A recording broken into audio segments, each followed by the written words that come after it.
Sara Geronimo may bago na namang pamilya sa online world na mas ikakasaya ng mga fans.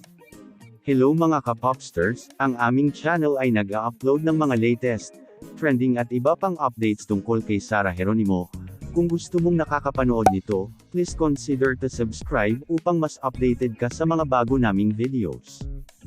Isa si Sara Geronimo sa most in-demand endorser and artist mula noon hanggang ngayon. Halos lahat ng brands and company ay naging endorser and ambassador na ang popstar.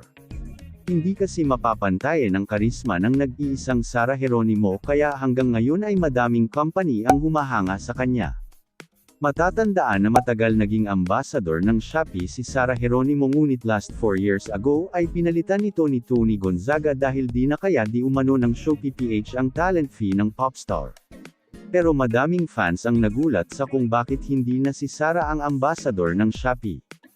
Samantala, sa daming company na gustong makuha si Sara Geronimo as endorser ay napakaswerte ng ilan na napapayag ang kampo ni Sara. Depende na din kung kaya ang talent fee ng popstar royalty kaya sobrang swerte ng Lazada Philippines. Posted on official fanpage Facebook account ni Sara Geronimo ay ang larawan ng nag-iisang popstar sa loob ng logo ng Lazada Philippines. Kaya madaming fans na nagsasabi na official ng endorser si Sara Geronimo ng Lazada PH. Ayon kasi sa legit source ay kasalukuyang may taping si Sara Geronimo bilang endorser ng isang malaking online shop. Kabang-abang ang pasabog na ito ni Sara dahil kakaiba ang paghahanda na ginawa ng kanyang team para dito, from hairstyle, from makeup hanggang sa dress and look nito.